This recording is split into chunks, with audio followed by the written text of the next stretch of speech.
बहुत समय पहले की बात है। गोकुलधाम गांव के एक कोने में रामू लकड़हारा का एक छोटा सा घर था। उस दिन सुबह सवेरे रामू लकड़हारा अपनी कुल्हाड़ी लेकर काम पर निकल रहा था। कब तक ऐसा चलेगा रामू? हर रोज सुबह कुछ आस लेकर जाते हो और शाम को निराश होकर लौटते हो। क्या तुम्हें नहीं दिखता कि पूरे गांव में सबसे बुरी हालत हमारी है?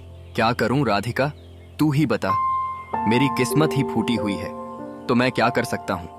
जब भी हालात सुधरने लगते हैं कुछ न कुछ ऐसा हो जाता है कि फिर से सब कुछ बिगड़ जाता है। अब देखना, पहली बार जैसे तैसे कुछ जमा किया, तू बीमार पड़ गई, सब खर्च हो गया। फिर रघु के हाथ में वो गहरी चोट, पूरा इलाज करवाने में फिर से सब कुछ खत्म हो गया। तभी 10 साल का रघु दौड़ता हुआ आया और उसकी मासूम आंखों में भूख थी, पर मन में कुछ कहने की हिम्मत भी। पिताजी, मेरे मन में कई दिनों से अच्छा खाना खाने की इच्छा हो रही है। हमारे घर में दूसरों की तरह पकवान क्यों नहीं बनते? रामू की आंखें नम हो गईं। तू चिंता मत कर बेटा, हमारे दिन भी जरूर बदलेंगे। एक वक्त आएगा जब हम लोग दूसरों से भी अच्छे पकवान बनाएंगे, फिर तेरा जो दिल करेगा वही खाएंगे। लेकिन पिताजी, एक बात बोलूं, जब पड़ोस की ताई अम्मा के घर से पकवानों की खुशबू आती है ना, तो मैं तो खिंचा चला जाता हूं। एक दिन चला भी गया था, लेकिन उन्होंने मुझे देखते ही खाना छुपा लिया और कहा, यहां मत आ, भाग जा यहां से। तो मैं वापस आ गया। राधिका की आंखों से आंसू बहने लगे। उसका दिल जैसे किसी ने मसल कर रख दिया हो। रामू कुछ नहीं बोला, चुपचाप अपनी कुल्हाड़ी उठाए और लकड़ी की दुकान की ओर चल पड़ा। रामू की लकड़ी की दुकान गांव के चौराहे पर थी। उस दिन जैसे ही उसने दुकान लगाई, भाइयों और बहनों, ताजी कटी हुई लकड़ियां ले लो, सबसे मजबूत और बेहतरीन क्वालिटी की। यहाँ आइए, ताजा और सूखी लकड़ियां आ गई हैं। घर जलाने के लिए भी लाजवाब और मकान बनाने के लिए भी बेजोड़। जल्दी कीजिए, भाव भी ऐसे कि दिल खुश हो जाए। लकड़ियां चाहिए? ले लो भाइयों, सीधे जंगल से लाई गई, बेहद अच्छी और टिकाऊ। खाना बनाने के लिए सबसे अच्छे और किसी भी काम के लिए परफेक्ट। मौका हाथ से न जाने दें, बहुत सस्ती दाम में, आइए ले जाइए। कुछ लोग रामू की आवाज सुनकर उसकी ओर देखते हैं। हे भगवान, और कितनी परीक्षाएं लोगे? आज एक भी ग्राहक नहीं आया और ऊपर से घर की हालत, रघु की मासूम बातें सब कुछ तोड़ कर रख देती हैं। तभी गांव का मुखिया दुकान पर आ पहुंचा। उसके चेहरे पर एक औपचारिक मुस्कान थी। अरे रामू, क्या हुआ? आज तुम्हारी लकड़ियां बिक नहीं रही हैं। क्या बात है? मन कुछ बोझिल लग रहा है, क्यों? हाँ मुखिया जी, अब आप तो सब जानते हैं, फिर भी पूछते हैं। मेरा परिवार बहुत बड़ी आर्थिक तंगी में है। मेहनत तो बहुत करता हूँ, लेकिन हाथों में किस्मत नहीं है। वहां चंपक आ गया, गांव का वो आदमी जिसे दूसरों के दुख में भी मजा आता था। मुखिया जी, मैं तो कहता हूँ कि इस रामू को गांव से निकाल देना चाहिए। इसकी मनहूस छाया धीरे धीरे पूरे गांव में फैल रही है। कहते हैं कुछ लोग ऐसे होते हैं जिन पर काल की छाया होती है और जो पूरे गांव को बर्बाद कर सकते हैं। मुखिया पहले चौंका, फिर हंसने लगा। चंपक भी हंसने लगा। अरे चंपक, तू भी ना, चल छोड़ इसे, चल यहाँ से। दोनों रामू की हालत पर हंसते हुए चले गए। रामू वहीं बैठा रहा, आंखें आसमान की ओर उठाए। हे भगवान, क्या मैंने अपनी तकदीर खुद लिखी थी? क्या मैंने किसी का बुरा किया है? न कभी चोरी, न कभी बेईमानी। मैंने कुछ बुरा नहीं किया, फिर मेरे ऊपर यह दुख क्यों आया है? क्यों मेरे सपनों के दिए बुझ गए? मेरी उम्मीदों के चिराग बुझ गए। धुंध में खो गया हूँ, कहीं से रास्ता नजर नहीं आता। ये तन्हाई कब खत्म होगी? उसका हौसला उस दिन दुकान बंद होने से पहले ही बुझ गया था। मैं आज भी खाली हाथ जाऊंगा। राधिका उम्मीद लगाए बैठी होगी। मेरा तो घर जाने का भी मन नहीं कर रहा। मैं क्या करूं? मेरा बेटा रघु भूखा होगा। शाम को रामू थका हारा अपने घर पहुंचा। उसका चेहरा उदास था। जैसे ही उसने घर में कदम रखा, राधिका ने उसे देख लिया। अरे क्या हुआ रामू? आज तुम्हारा चेहरा इतना उदास क्यों है? अरे कुछ तो कहो। रामू की आंखें भर आईं। उसने धीरे से राधिका की ओर देखा। अब तो सारे गांव वाले भी मेरी बुरी किस्मत का मजाक उड़ाने लगे हैं राधिका। और क्या कहूं, आज तो दुकान पर एक भी ग्राहक नहीं आया। हाँ, और ऊपर से मुखिया और चंपक, वो दोनों मेरी किस्मत पर हंसते हुए चले गए। मैं तुम्हारे लिए खाना भी कुछ नहीं ला सका। राधिका चुप हो गई। उसकी आंखें भर आईं। सुबह जब तुम दुकान जा रहे थे तब मैं भी तुम्हें बोल रही थी, इसमें गलती मेरी भी है। मैं भी कभी तुम्हारे दुख को पूरी तरह समझ नहीं पाई। फिक्र मत करो, भगवान सब ठीक करेगा। रामू कुछ नहीं बोला। वह चुपचाप चारपाई पर लेट गया। उसके हाथ कांप रहे थे, लेकिन आवाज नहीं निकली। अगले दिन सुबह होते ही राधिका ने रामू से कहा, रामू, खाने के लिए कोई चीज उधार ही ले आओ हमारे गांव की दुकान से। हो सकता है तुम्हें कुछ सामान उधार दे दे। नहीं राधिका, मैं कल भी गया था दुकानदार के पास। वह पहले अपना पिछला उधार मांग रहा है। अब मुझे उसकी दुकान पर जाते हुए शर्म आती है। मुझे नहीं लगता कि हमारे हालात कभी भी ठीक हो सकेंगे। ऐसा ही चलता रहा तो हमें यह गांव छोड़कर जाना पड़ेगा। गांव में 2-3 लोगों से पहले ही मैं उधार ले चुका हूं। अब मेरे अंदर इतनी हिम्मत नहीं कि किसी और से उधार मांग लूं। सबको पता है कि मैं उधार लेकर वापस नहीं करता। वापस करूं भी तो कहां से? हमारे पास इतने पैसे होते ही नहीं। जो आते हैं वह लग जाते हैं। हाँ रामू, ये तो है। भगवान पता नहीं किस बात की सजा दे रहा है हमें, लेकिन हमें उम्मीद रखनी चाहिए। हमारे भी दिन एक दिन जरूर बदलेंगे। ये बात तो मुझे तुमसे सुनते 10 साल हो गए हैं, लेकिन आज तक ऐसा दिन नहीं आया। वह चुपचाप कुल्हाड़ी लेकर घर से निकल पड़ा और सीधा जंगल की ओर चल दिया। उसका दिल बहुत भारी था, आंखों में उदासी थी और कदम जैसे बेजान थे। दिमाग में बार बार एक ही ख्याल आ रहा था, क्या जिंदगी का यही अंत है? क्या मैं अपनी तकलीफों से हमेशा के लिए मुक्त हो जाऊं? रामू आत्महत्या के विचारों में डूबा हुआ गांव की सीमा तक पहुंच चुका था। तभी सामने से मुखिया आता हुआ दिखाई दिया। अरे रामू, आज दुकान नहीं खोली क्या? तुम तो सीधे जंगल की ओर निकल पड़े हो। क्या बात है? अब लकड़हारा से शिकारी बनने का इरादा है क्या? रामू चुप रहा। वह पहले से ही उदास था। उसके पास मुखिया को जवाब देने के लिए कोई भी शब्द नहीं थे। चलो, अच्छा है, शिकारी भी बुरे नहीं होते। कम से कम जंगल में कोई तुम्हारी किस्मत का मजाक तो नहीं उड़ाएगा ना।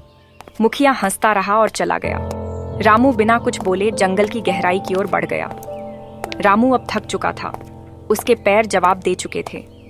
वह एक घने वृक्ष की छाया में बैठ गया और आसमान की ओर देखने लगा। मैं मर्द हूं ना, इसीलिए किसी के सामने रो नहीं सकता। अगर राधिका और रघु मुझे रोते हुए देख लेते तो उनका मनोबल टूट जाता। इसीलिए मुझे जंगल आना पड़ा। भगवान, तू मेरी कितनी परीक्षा लेगा? रामू उदास होकर आसमान की तरफ देखते हुए बातें कर रहा था कि अचानक उसके कानों में किसी के चीखने की आवाज आई। कोई है तो मेरी मदद करो। वह उठा और इधर उधर देखने लगा। अचानक उसकी नजर एक साधु पर पड़ी जो जमीन पर गिरे हुए थे। रामू तुरंत उनके पास गया। साधु महाराज, आपको क्या हुआ? आप ऐसे क्यों पड़े हैं? बेटा, मैं नदी की ओर जा रहा था कि रास्ते में मेरे पैर में जोर की मोच आ गई। मैं गिर पड़ा और तभी से इस सुनसान जंगल में पड़ा हूं। यह जंगल इतना वीरान है कि यहां कोई आता ही नहीं। कई दिन हो गए, कोई इंसान नहीं दिखा। मुझे बहुत प्यास लगी है, मेरा गला सूख रहा है। अगर जल्दी पानी नहीं मिला तो शायद मैं बच न सकूं। रामू घबरा गया और तुरंत इधर उधर देखने लगा। शायद कहीं से पानी या कोई मदद मिल जाए, पर यहाँ तो दूर दूर तक कोई तालाब दिखाई नहीं दे रहा था। महाराज बताइए। साधु महाराज, अगर आपको पता हो कि पानी कहाँ मिल सकता है तो मैं अभी ले आता हूँ। यहां से लगभग 2 मील दूर एक तालाब है। तुम मेरे लिए वहां से पानी ले आओ बेटा। इतना कहकर साधु ने अपना कमंडल रामू के हवाले कर दिया। थका हुआ रामू बिना देर किए उस दिशा में चल पड़ा जहां उसे अपनी आखिरी उम्मीद नजर आ रही थी। जंगल की खामोशी के बीच वह अपनी थकी हुई टांगों के बावजूद तालाब तक पहुंच गया। जब उसने कमंडल पानी में डाला, अचानक तालाब से धुआं उठने लगा। धुआं धीरे धीरे एक भयानक जिन्न की शक्ल लेने लगा। यह दृश्य देखकर रामू के दिल में डर और हैरानी की लहर दौड़ गई। तेरी हिम्मत कैसे हुई इस तालाब का पानी लेने की? क्या तुझे नहीं पता कि इस तालाब से कोई जल नहीं ले सकता? देखो, मुझे सच में नहीं पता था कि यह तालाब तुम्हारा है। मुझे माफ करो, मैंने ऐसा कोई अपमान नहीं किया। मैं एक जिन्न हूँ। अगर तुझे यह जल चाहिए तो मेरी एक पहेली का उत्तर देना होगा। अगर उत्तर गलत दिया तो इसी तालाब में डुबोकर मैं तुझे मार दूंगा। लेकिन हाँ, एक और रास्ता है जिससे तू बच सकता है। तू बिना जल लिए यहाँ से चला जा, न तो पहेली न तो मौत। रामू गहरी सोच में डूब गया। एक ओर साधु की प्यास और दूसरी ओर मृत्यु का भय। मैं यहाँ से जल लिए बिना बिल्कुल नहीं जाऊंगा। मैंने किसी से जल लाने का वचन दिया है और मैं अपना वचन नहीं तोड़ूंगा। तो मेरी यह पहेली सुन। जंगल है पर पेड़ नहीं है, नदी है पर पानी नहीं है, शहर है पर घर नहीं है। बताओ वह क्या है? रामू ने कुछ क्षणों के लिए अपनी आंखें मूंद लीं। उसकी सांसें तेज और बेकाबू थीं, मानो दिल के भीतर एक तूफान चल रहा हो। लेकिन उसके चेहरे पर एक अनोखा सा सुकून था। एक गहराई से भरा शांत भाव, जैसे वो अपने भीतर की रोशनी से सच्चाई को खोजने की कोशिश कर रहा हो। अरसे बेचैनी के बावजूद उसके माथे पर एक दृढ़ संकल्प की रेखा साफ नजर आ रही थी, जो यह बता रही थी कि वह हार मानने वाला नहीं है। वह है मनुष्य द्वारा बनाया गया कागज का नक्शा, जहां जंगल है पर पेड़ नहीं है, नदी है पर पानी नहीं है, शहर है पर घर नहीं है। जिन्न कुछ पल चुप रहा, जैसे रामू के उत्तर पर हैरान हो गया हो। फिर अचानक वह जोर से हंसने लगा, एक ऐसी हंसी जिसमें हैरानी, गुस्सा और शायद थोड़ी सी खुशी भी छुपी हुई थी। तू पहला इंसान है जिसने मेरी पहेली का सही उत्तर दिया है। जा, जितना जल चाहिए ले जा। आज तुझसे मिलकर मुझे प्रसन्नता हुई। रामू ने अपने कमंडल को ठंडे और साफ जल से भर लिया। उसकी आंखों में एक चमक थी, सफलता और संतोष की। फिर वह तेजी से लौट पड़ा। कदमों में जल्दी थी लेकिन दिल में शांति। वह सीधे उसी स्थान पर पहुंचा जहां साधु महाराज निर्जीव से पड़े थे, जैसे उनके जीवन की आखिरी उम्मीद सिर्फ रामू की वापसी से जुड़ी थी। लीजिए महाराज, मैं जल ले आया हूँ। साधु ने जल पीते ही रामू को गहराई से देखा। उनकी आंखों में हैरानी और आश्चर्य साफ झलक रहा था। बेटा, क्या सच में तुमने इसी तालाब से जल लिया है? हाँ महाराज, आपने कहा था और मैं जल ले आया। मुझे लगा था कि तुम जल नहीं ला पाओगे, क्योंकि मैं जानता था कि उस तालाब में एक जिन्न वास करता है। जब भी कोई मनुष्य जंगल में आता है, मैं अक्सर उसकी परीक्षा लेता हूँ। मैंने देखा है कि वह मनुष्य जिन्न के डर से भाग जाता है, लेकिन तुम पहले मनुष्य हो जिसने उस जिन्न की पहेली को हल किया और मेरे लिए जल लेकर आए हो। इतना कहकर साधु ने अपनी आंखें बंद की और कुछ मंत्र पढ़ने लगे। तभी वहां रंग बिरंगी किरणों के साथ एक सुंदर खरगोश प्रकट हो गया। तूने मेरी मदद की है, इसलिए मैं तुझे यह भेंट देना चाहता हूँ। साधु महाराज, इतना तो मुझे पता चल गया है कि आप कोई चमत्कारी साधु हैं, परंतु मैं इस खरगोश का क्या करूंगा महाराज? इसे अपने घर ले जा और अपने बेटे की तरह पाल इसे। और याद रख, यह खरगोश तेरी किस्मत बदल देगा। मैं जानता हूं कि तू सबसे ज्यादा अपनी किस्मत की वजह से परेशान है, वरना तेरे अंदर कोई बुराई नहीं है। तू मेहनती लकड़हारा है, तेरे मन में कोई लालच नहीं है और तू दूसरों की मदद करने वाला भी है। इतना कहकर साधु वहां से चले गए। रामू ने उस खरगोश को सावधानी से उठाया और अपने घर ले आया। खरगोश की सुंदरता और चमक देखकर रामू के दिल में नई उम्मीद जगी और उसने ठाना कि उसकी रक्षा करेगा और अपनी किस्मत बदलने की कोशिश करेगा। अरे, ये खरगोश आपको कहाँ से मिला? रामू ने सारी कहानी राधिका को सुनाई। हमारे घर तो वैसे ही खाने के लाले पड़े हैं। साधु महाराज को अगर देना ही होता तो धन देते। ये खरगोश क्यों पकड़ाया? हाँ, अब साधु महाराज ने कुछ सोच समझ कर ही दिया होगा। उन्हें भी तो हमारी इस हालत के बारे में अच्छी तरह पता था। तभी वहां रघु आ गया। पिताजी, ये खरगोश वाकई बहुत अच्छा है। मेरे साथ तो अब गांव का कोई भी बच्चा नहीं खेलता, क्योंकि हम गरीब हैं ना। लेकिन अब मैं इस खरगोश के साथ खेलूंगा। इतना कहकर रघु खरगोश को लेकर घर से बाहर चला गया और खेलने लगा। खरगोश इतना सुंदर था कि जिस किसी की भी नजर उस पर पड़ती, उसका मन मोह जाता। अगले दिन जब रामू अपने दुकान पर जाने की तैयारी कर रहा था, तभी गांव का जमींदार उसके घर आ पहुंचा। आप तो जमींदार हैं, मेरे घर पर क्या करने आए हैं? इससे पहले तो आप कभी नहीं आए। भला मुझ जैसे गरीब के घर में आपका क्या काम है? हाँ, बात तो तू सही कह रहा है रामू, लेकिन बात यह है कि आज मैंने तेरे बेटे यानी रघु को एक खरगोश के साथ खेलते देखा है। वह खरगोश, वाह वाह, बहुत ही सुंदर था।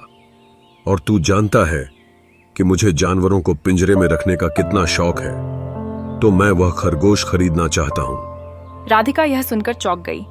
वह कुछ कहने ही वाली थी कि माफ कीजिए, मैं वह खरगोश आपको नहीं बेच सकता। अरे भाई, मैं तुम्हें इसकी अच्छी कीमत दूंगा। आप मुझे चाहे इसकी कितनी भी कीमत दें, माफ कीजिएगा, मैं उस खरगोश को नहीं बेचूंगा। जमींदार क्रोधित होकर वहां से चला गया। आपने ये क्या किया? जमींदार हमें इसकी अच्छी कीमत दे सकता था। हमारी हालत कुछ बेहतर हो सकती थी। मैं यह खरगोश नहीं बेचूंगा राधिका, क्योंकि यह खरगोश मुझे साधु महाराज ने भेंट किया है और भेंट की हुई वस्तुओं को कभी बेचा नहीं जाता। कुछ दिन ऐसे ही बीत गए। रामू और उसका परिवार खरगोश से इतना जुड़ गया था कि उसे छोड़ने का ख्याल भी नहीं आता था। फिर कुछ दिनों बाद एक व्यापारी वहां आ पहुंचा। अरे भाई, मुझे तुम्हारा ये खरगोश बहुत पसंद आया है। मैं तुम्हें इसकी मांगी हुई कीमत दूंगा। ये खरगोश मुझे बेच दो तुम चाहे मुझे कितना भी धन क्यों न दो, मैं इसे नहीं बेचूंगा। अरे तुम गरीब के गरीब ही रहोगे।